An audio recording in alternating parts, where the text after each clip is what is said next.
Isang magandang araw po sa inyong lahat, mga minamahal kong mga kapatid sa Panginoon. Ito po ang inyong lingkod, si Pastor Ruel Camya po, mula po dito sa Winnipeg, Manitoba, Canada, para po sa ating pag-aaral ng salita ng Diyos ngayon pong umaga. Welcome po sa Tinig ng Pag-asa.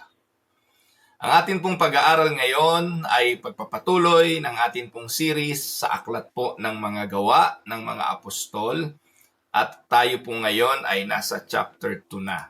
Acts chapter 2 verses 1 to 13 ang atin pong pag-aaralan ngayong umaga. Ang pamagat po nito, God's Power for God's Mission. Ayan, samahan ninyo ako at atin pong basahin ang mga talata. When the day of Pentecost came, they were all together in one place. Suddenly, a sound like the blowing of a violent wind came from heaven and filled the whole house where they were sitting. They saw what seemed to be tongues of fire that separated and came to rest on each of them. All of them were filled with the Holy Spirit and began to speak in other tongues as the Spirit enabled them. Now there were staying in Jerusalem God-fearing Jews from every nation under heaven. When they heard this sound, a crowd came together in bewilderment, because each one heard their own language being spoken. Utterly amazed, they asked, "Aren't these who are speaking Galileans? Then how is it that each of us hears them in our native language? Parthians, Medes, and Elamites, residents of Mesopotamia, Judea, and Cappadocia, Pontus and Asia, Phrygia and Pamphylia, Egypt, and the parts of Libya near Cyrene, visitors from Rome. Both Jews and converts to Judaism, Cretans and Arabs, we hear them declaring the wonders of God in our own tongues." Amazed and perplexed, they ask one another, "What does this mean?" Some, however, made fun of them and said they had too much wine. Pagpalain naman ng ating Panginoong Diyos ang pagkabasa ng kanyang mga banal na salita na sa araw na ito ay ating pagbubulay-bulayan. Mga minamahal na mga kapatid, imagine ninyo ang isang grupo ng mga mangingisda, tax collector, and ordinary people.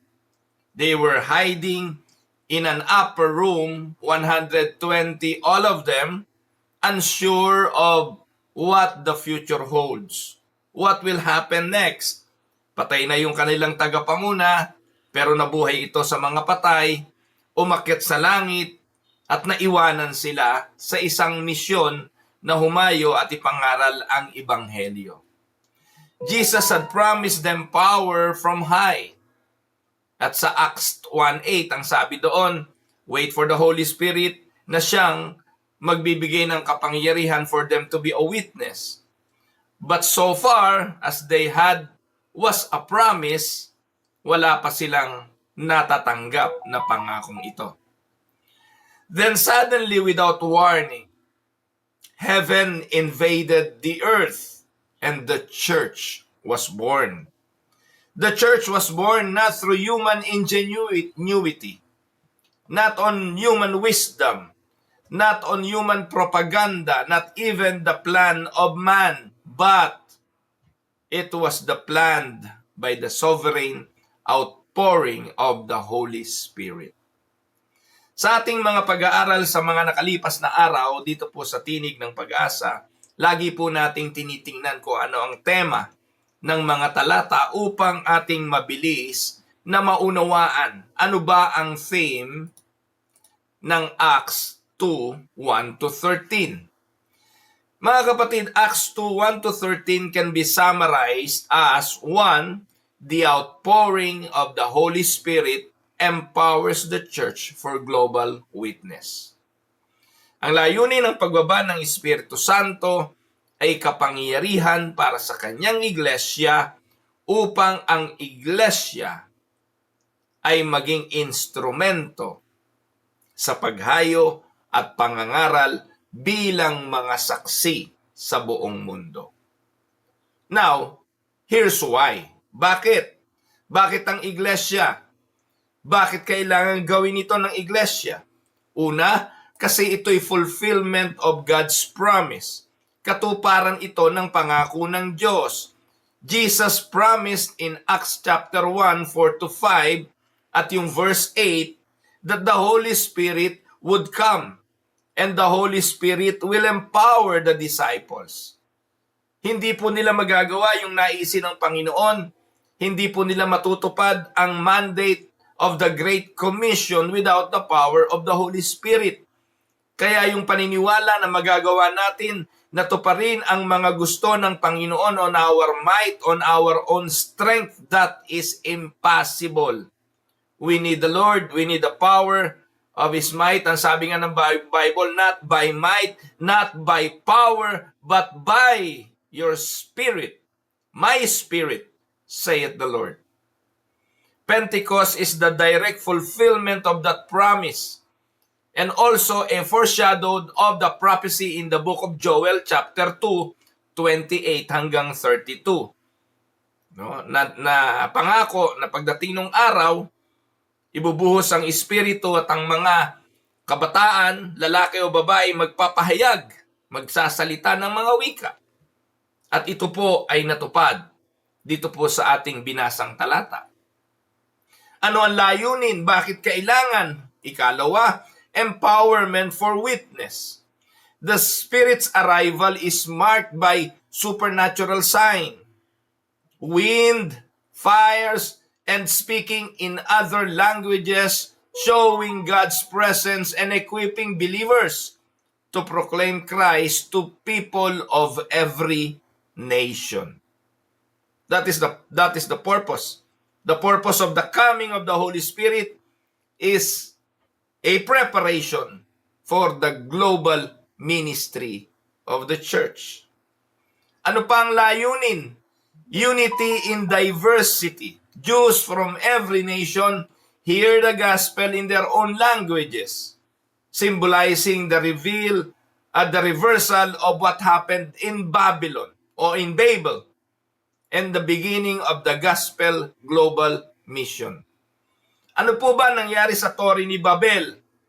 Sa layunin ng tao na gumawa ng pangalan, sa layunin ng tao na magsimula ng isang malaking city kung saan sila'y magiging tanyag, gumawa sila ng tore.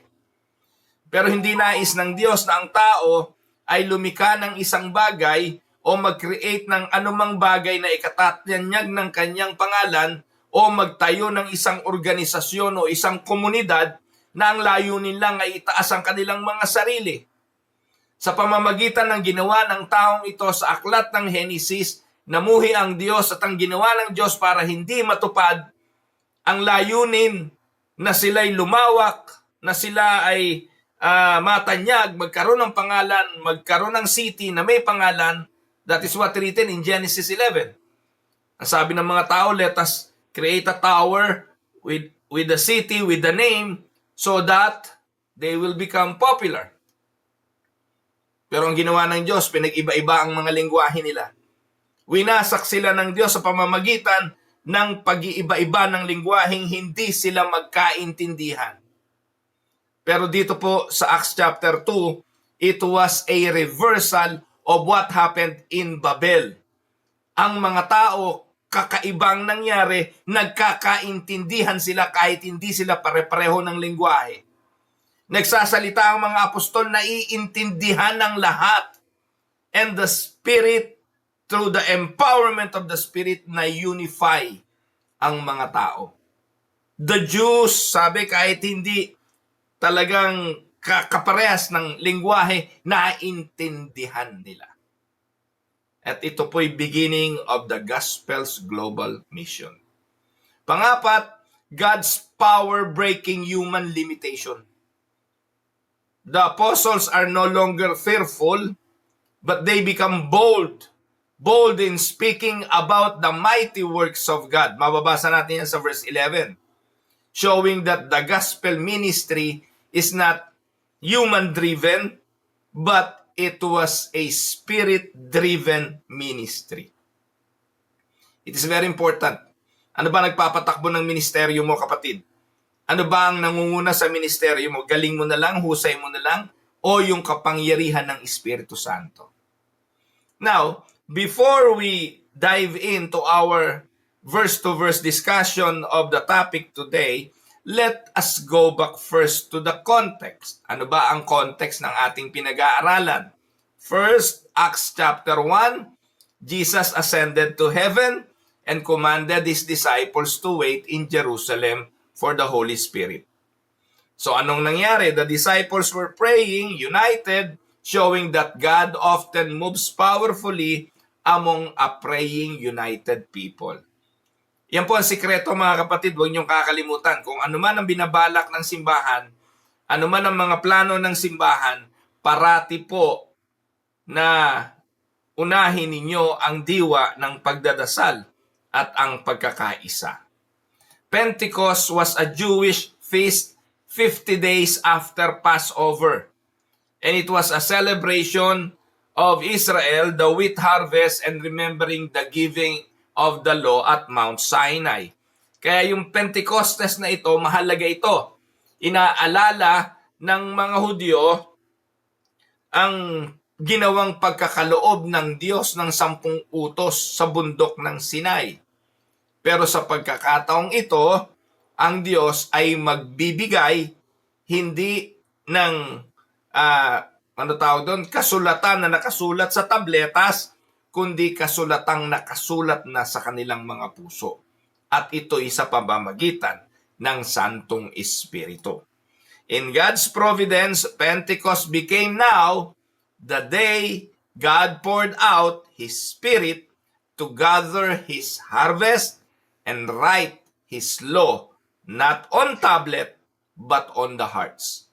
Ito yung propesiya sa Jeremiah 31 verse 33 na aking ibubuhos ang aking kautusan, hindi na sa tableta ng mga bato, kundi sa puso na ng tao.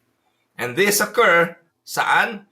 Sa Pentecost, the same Pentecost kung saan ang Hudyo'y nagse-celebrate ng pagbibigay ng kautusan sa tableta, noon naman ibinigay ang mga kautusan na isinulat na sa puso through the Spirit. Now let us go and do an expository sermon of each verses. The coming of the Spirit, Acts 2, 1-4.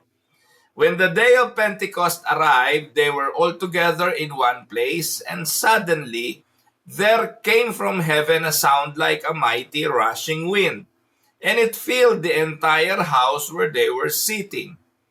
And divided tongues as of fire appeared to them and rested on each one of them. And they were all filled with the Holy Spirit and began to speak in other tongues as the Spirit gave them utterance. Verse 1.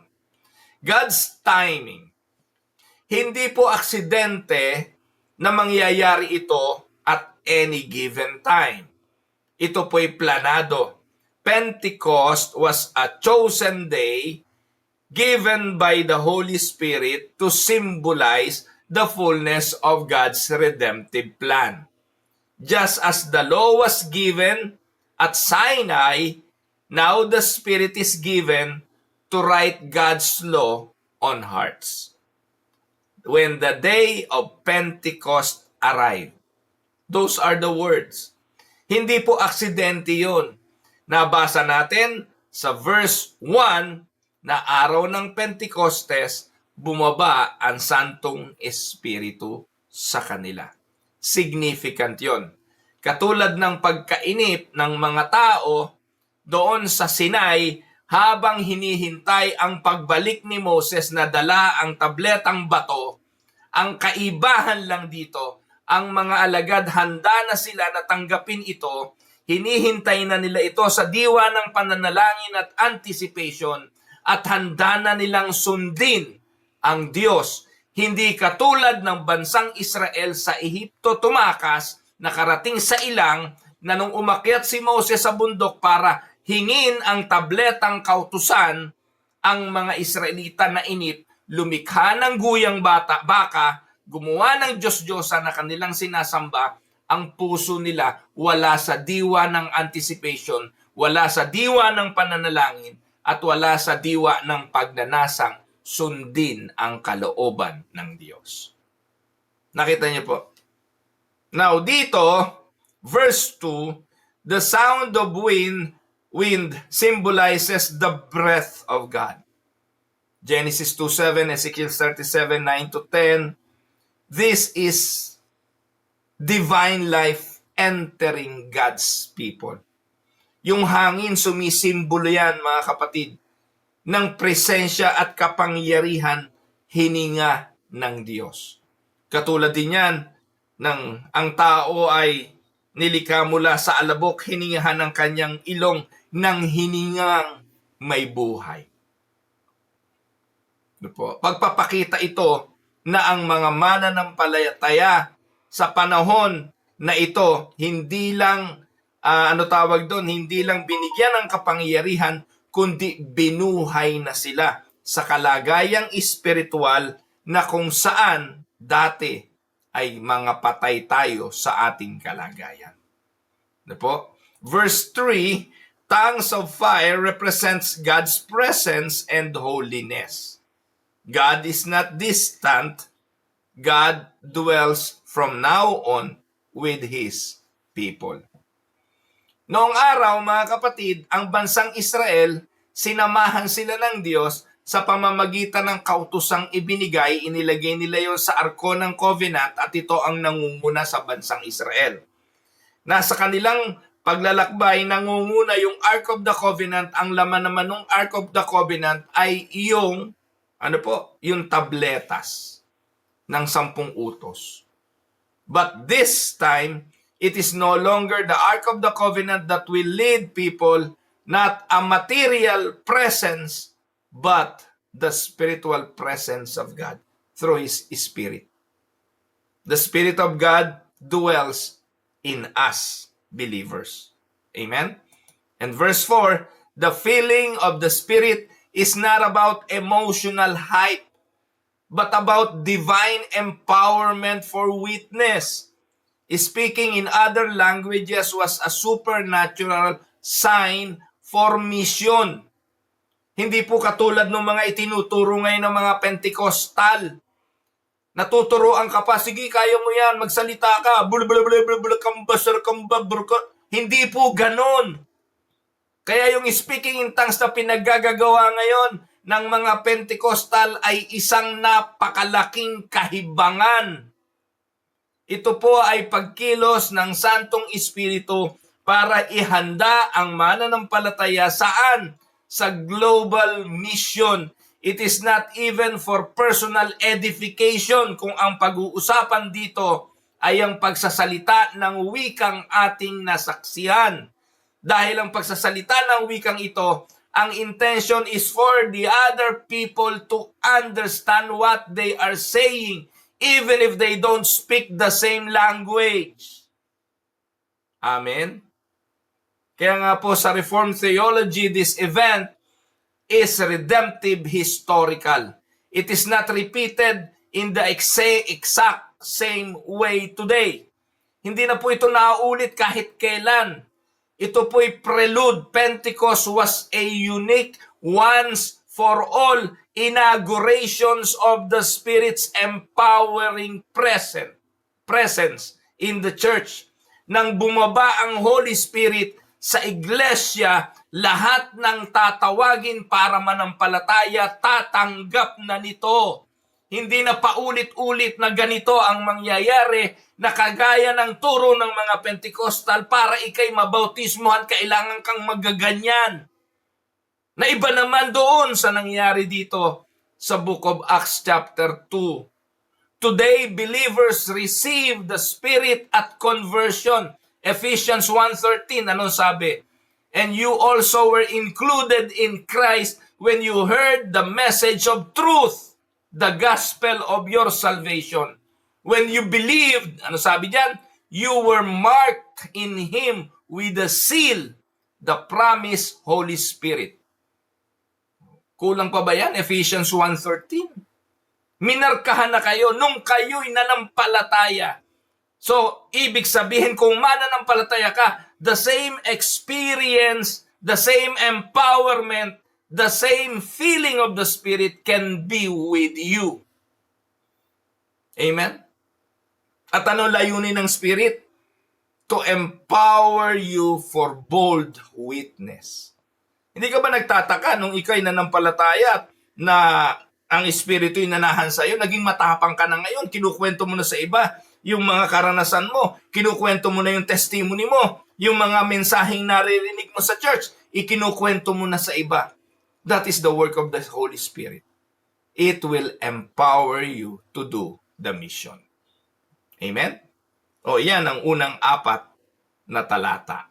Now, let us go to the next verses. The witness of the Spirit. 5 to 11 ng Acts chapter 2. Now there were dwelling in Jerusalem Jews, devout men from every nation under heaven, and at this sound the multitude came together and they were bewildered because each one was hearing them speaking in his own language. Verse 5. God's mission, mga kapatid, is global. Ang misyon ng Panginoon, hindi lang naman sa Jerusalem, hindi lang naman sa Judea, Samaria, kundi to the known world, to the uttermost part of the earth. He brought devout Jews from all nations to Jerusalem so they could hear the gospel in their own tongue. Mahalaga po mga kapatid ang araw na ito kasi nga po araw ito ng Pentecostes, selebrasyon ito ng mga Hudyo mula sa iba't ibang mga lugar, nagpuntahan at nagbalikan sila sa Jerusalem. Ito yung mga debotong mga Hudyo. At ang mga debotong mga Hudyong ito, narinig nila ang pangaral ng mga alagad sa pamamagitan ng mga wika na kanilang naiintindihan bagamat hindi sila pareho ng language. Verse 6 to 8, the miracle was in the hearing. Each person heard the disciples speaking in their native language. At gaya ng binanggit ko kanina mga kapatid, this reversed the curse of Babel, showing that in Christ, the nations are now united in one language, bagamat magkakaiba sila ng lengguwahe. Can you imagine that miracle? The miracle that took place that day. Yung Bisaya nagsasalita, naiintindihan siya ng Bicolano. Yung Bicolano nagsasalita, naiintindihan siya ng Chabacano. Naiintindihan nila ang mga lengguwahe kahit hindi parehos ng salita. And that was the miracle of that day. Verse 9 to 11, look, list nations from east to west. Pinangalan, nakita yung mga iba't ibang mga lahi, iba't ibang mga bansa, showing the gospel's universal scope. Ng Ebanghelyo, kailangan ipangaral sa lahat ng lahi. Hindi po nangangahulugan, mga kapatid, na lahat ay maliligtas.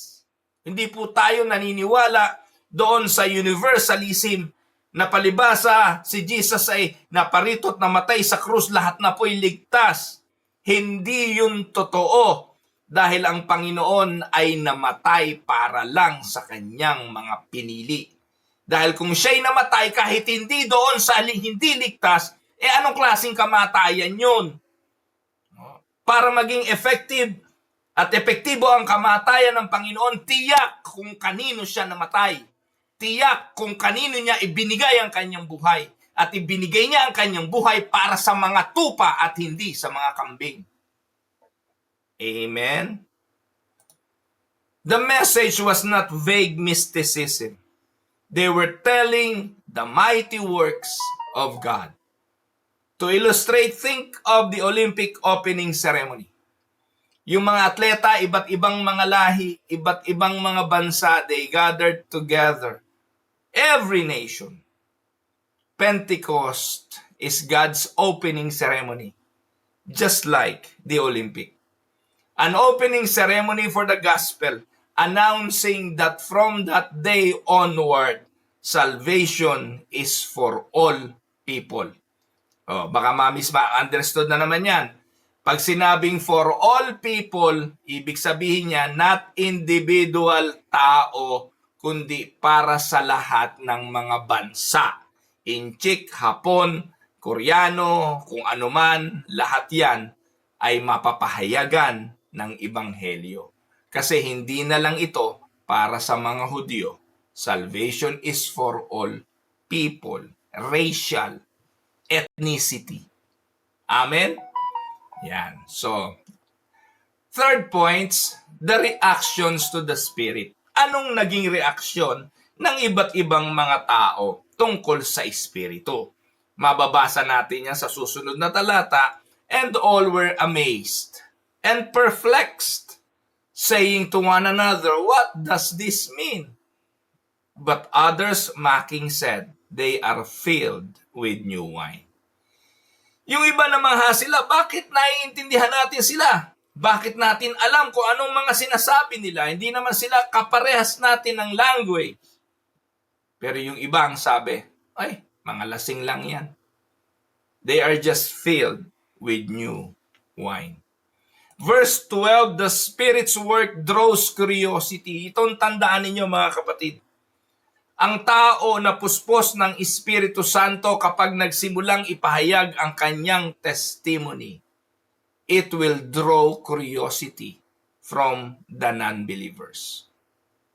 Amen? A true move of God makes people ask, what does this mean? And it will open the door for gospel explanation. Mababasa po natin yan sa next week na, sa Monday. Kung paano nagpaliwanag si Peter, nagsalita si Peter, at isang sermon lang ni Peter, 3,000 believe. Sinong hindi maniniwala na aiintindihan mo yung salita? Yung pong salita, yung pong term dito na naiintindihan nila ang mensahe, hindi lang literally naiintindihan mo yung pahayag, kung hindi nananamnam, natatanggap, nauunawaan mo ng lubusan. Kaya there is no way that you will not accept the truth because you understood it well.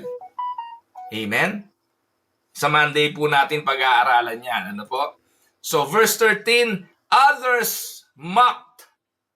Instead of believing, ano po ang ginagawa? Kasi tandaan po natin, ano po, it shows that the gospel always divides.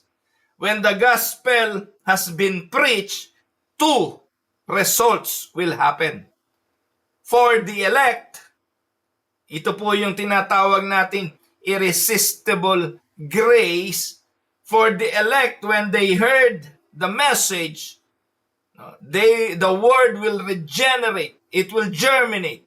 Yung word of God, magkakaroon ng gospel call na tinatawag, mananampalataya ang elect. Why? Because bubuhayin ang kanilang mga patay na espiritu. But for the non-elect, kahit anong marinig nila, hindi nila to tatanggapin. Kahit na anong paliwanag pa, kahit si Peter pa, sasabihin nila, mga lasing lang yan.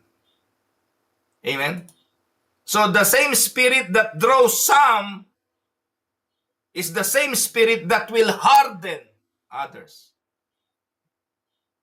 This does not mean na ang espiritu nagpatigas ng kanilang puso, but this only shows the depravity of human heart. That is the condition already of the human heart.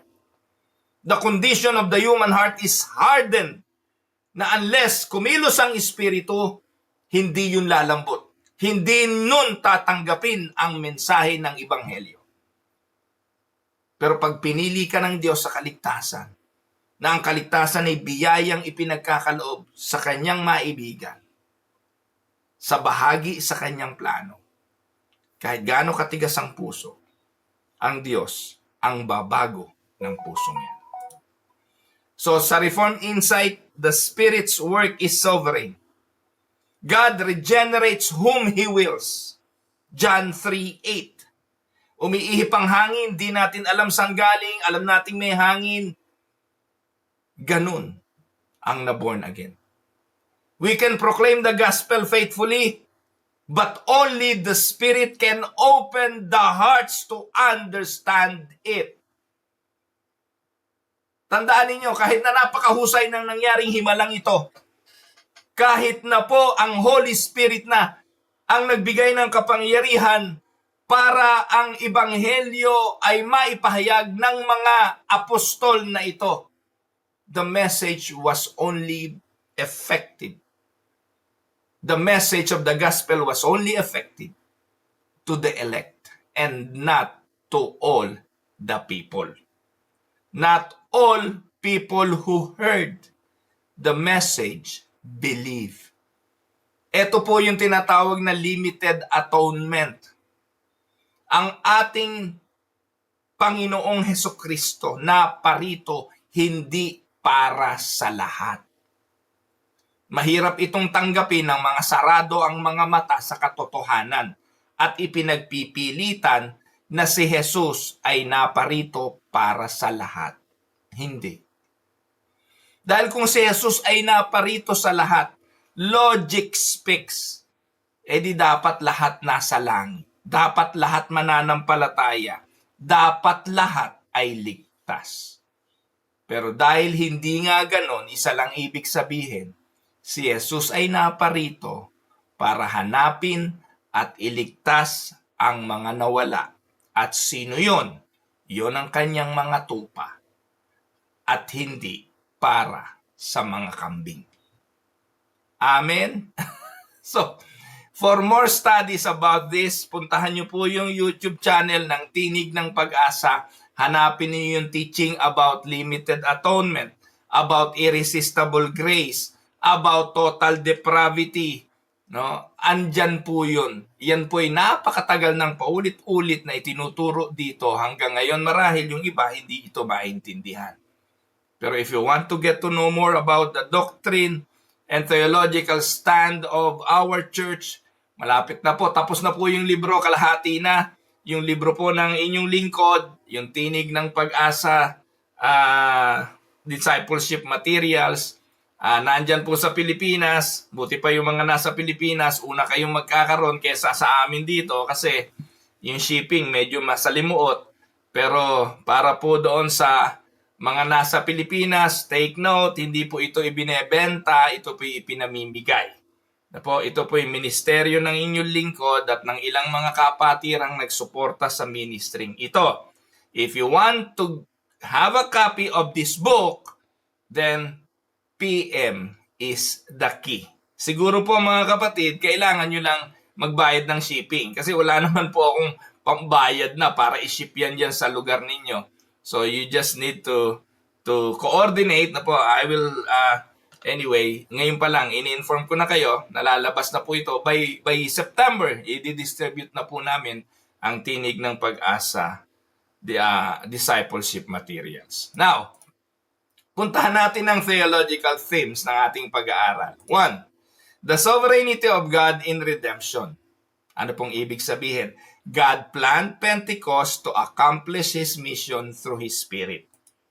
2. The empowerment of witness. The Spirit equips the church to proclaim Christ boldly.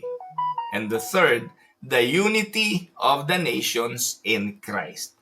Pentecost reversed Babel, showing that the gospel breaks down cultural barriers.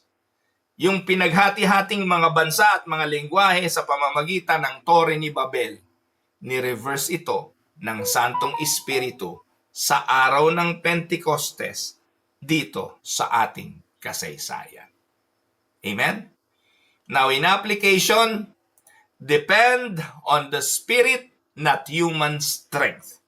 We cannot fulfill the Great Commission by clever methods or marketing strategy. Yes, dumadami kayo, pero dumadami ang mga kambing sa loob ng simbahan at hindi naman totoong mga tupa.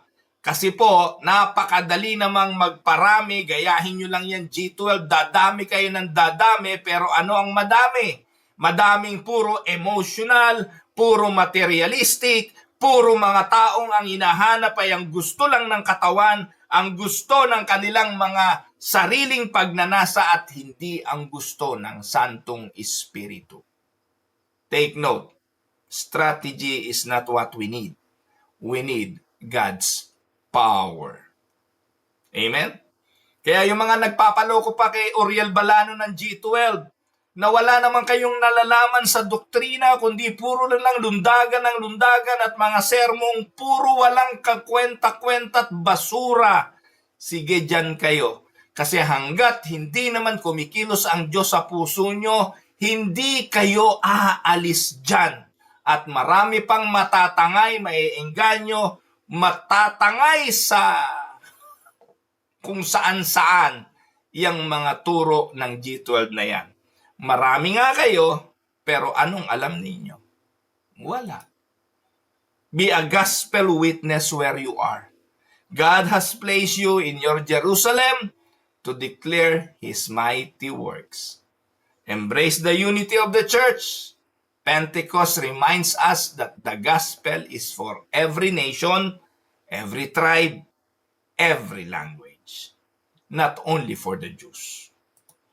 Expect both interest and expect oppositions. Some will be amazed, some will be perplexed, but others will mock. But our call is to be faithful. Bahala ang Diyos sa result. Amen? So to illustrate this, as in closing, a missionary once said, trying to do God's work without the Holy Spirit is like trying to cut down a tree with a blunt axe. Ang gawain ng Panginoon at ang pagkilos tungkol dito, hindi sa kapangyarihan ng Espiritu Santo, ay kagaya ng pumutol ng puno na gumamit ng palakol na bungi at walang talas. Pentecost is when God sharpened the axe and gave the church the power to bring in His harvest. Amen? So, ang conclusion po natin, Acts chapter 2, 1-13 is not just a historical event. It is the launching of God's unstoppable mission. Sa pangyayaring yon, makikita po natin sa mga susunod na pag-aaral, hindi na tumigil ang iglesia, hindi na tumigil ang misyon hanggang sa nakarating sa kung saan may pamamahayag pa ng Ebanghelyo sa ngayon. So, the Spirit has come. The gospel is for all nations. The church mission is clear. Proclaim Christ crucified, risen, and reigning until He returns. Amen? Now, for some reflection questions, in what areas of your life are you relying more on your own strength than on the Spirit's power? How does Pentecost encourage you to share the gospel across cultural or language barriers? And how can our church reflect the unity and diversity seen at Pentecost? Tayo po'y manalangin. Our Father, we thank you for the gift of the Holy Spirit who empowers us to be your witnesses. Forgive us, O Lord, for relying on our own strength. May you fill us anew with boldness to declare your mighty works, that people from every nation might know our Lord Jesus Christ. May our lives reflect the unity of the Spirit and the beauty of the gospel. Empower us even more, O Lord. This we ask in Jesus' mighty name. Amen and Amen. Magandang araw po sa inyong lahat, mga minamahal kong mga kapatid. Ito po ang inyong lingkod, si Pastor Roel Camia, mula po dito sa Winnipeg, Manitoba, Canada, para po sa ating pag-aaral ng salita ng Diyos, dito po sa Tinig ng Pag-asa. God bless everyone.